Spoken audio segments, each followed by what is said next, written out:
All right, Sunday night live here from Jeffersons for the Calera. Unfortunately, Coach, I want to start off on just a little somber note tonight and offer a little bit of moment in Sutton, who unfortunately, through some group chats, they were school friends at Spain Park, so can't imagine anything. So just if we don't mind, give us a quick moment of silence and put the families in our thoughts and prayers, and also kind of reflect on, how fortunate we are to be here and be talking football. We want to wish the Anderson family in our thoughts and time. No doubt. So start off on a somber note, but it was going to work out this weekend. So anyways, to walk away with the victory, but even better to know that you clinched home field advantage. So talk just a little bit about that and what it means.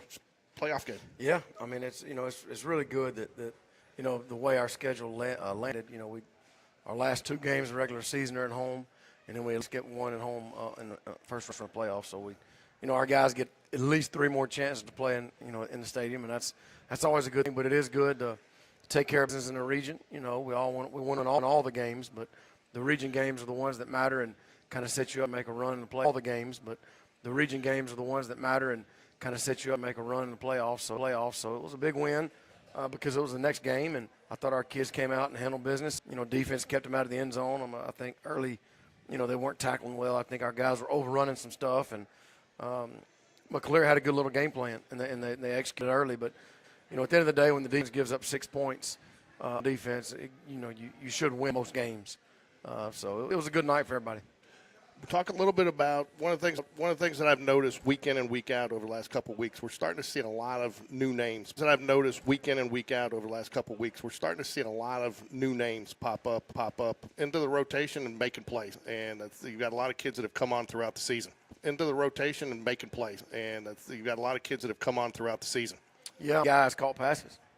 And anytime 7 guys are catching passes, that's a good thing. And different guys caught touchdown passes. So, whenever that's happening, you have guys that are ready to step up. And, whenever somebody goes out, the next man up's got to be ready. And, the last few weeks we've got guys in our program who next man up's got to be ready. And, the last few weeks we've got guys in our program who it just goes to show that our coaches are coaching everybody, not just the top 11 on offense and defense. I mean, these guys are coaching everybody, and because you never know what will happen. And the guys that are getting in there and making plays, and it's fun to see. Talked about some guys stepping up. You also got a couple. Yeah, so this was Nick's second game back. Last week he went for over 100-something yards on his first game. Trying to pace him, getting J.D. Thompson back, trying to pace him as well. So we kind of split the load between them two and Hudson Hibbert. Most of those guys were out. With about 3 or 4 minutes to go in the third quarter, they were out. So they played. We're going to need every bullet in the gun, for this stretch, and going into the playoffs, we're going to need everybody. And JD back and Nick back the week before, so we feel like we got our guys back, and we're trying to get a little bit better. Talk a little bit about getting guys back defensively. You said Calera had a good game plan. They did. They moved the ball on you some.